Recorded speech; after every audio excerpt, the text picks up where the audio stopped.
You really couldn't invent this.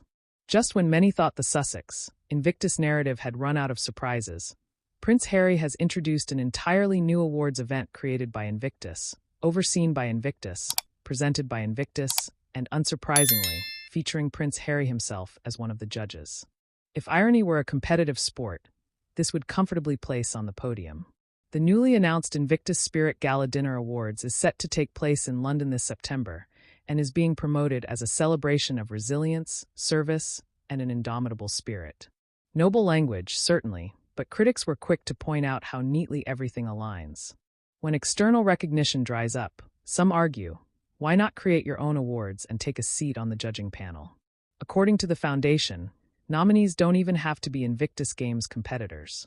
Eligible candidates include wounded, injured, or ill veterans who have used sport or adventure as part of their recovery, as well as members of the wider community who've positively impacted veterans through sport.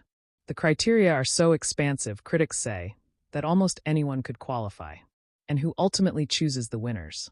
A panel made up of representatives from the Invictus Games Foundation, the event's sponsor ATCO, and Prince Harry himself. That detail raised immediate concerns.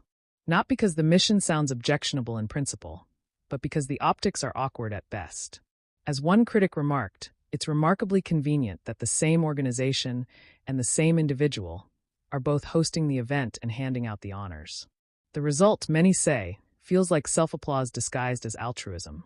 Social media wasted no time running with the idea. Sarcastic predictions poured in, joking that the first award might go to Harry himself, followed closely by major sponsors. Others speculated, tongue firmly in cheek, that Meghan Markle would inevitably feature prominently, perhaps as host or even recipient. After all, some joked, who has endured more than a duchess once thanked by airline staff for her service. The timing has also drawn scrutiny. Reports suggest that Invictus Birmingham has been under financial strain, leading critics to wonder whether this gala is a strategic attempt to attract deep-pocketed sponsors through premium tables, naming rights, and branded awards.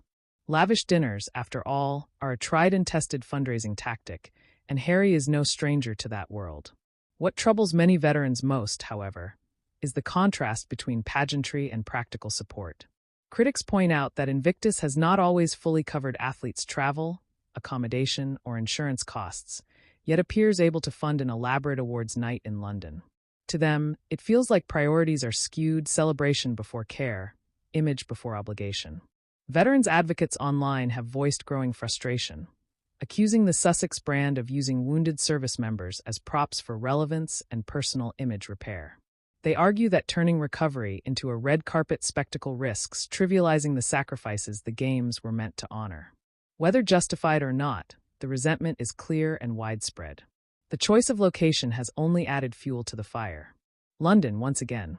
For a couple who have repeatedly described the UK as hostile, unsafe, and deeply prejudiced, their enthusiasm for returning under bright lights and heavy security has not gone unnoticed. Why London, critics ask, if the country is truly so intolerable? The contradiction reinforces the belief that this event is less about veterans and more about reclaiming a spotlight Harry is eager to stand in again. Royal watchers have been quick to contrast this with other initiatives, noting how stark the difference feels when compared to projects that focus quietly on outcomes rather than applause. To many, the Invictus Gala looks like squeezing the final drops from a cause that has already been stretched thin. Ultimately, the debate isn't about whether resilience should be honored. It's about who benefits most from the honoring. When awards are created, judged, and potentially celebrated by the same small circle, skepticism is inevitable. For veterans who need concrete support rather than champagne receptions, the optics are bleak. And so, the critics' verdict is unforgiving. They see a desperate, tone-deaf display that risks reducing a once-respected cause to a vanity showcase. Britain is watching. Veterans are watching. And the lingering question remains: who is this award really meant to serve?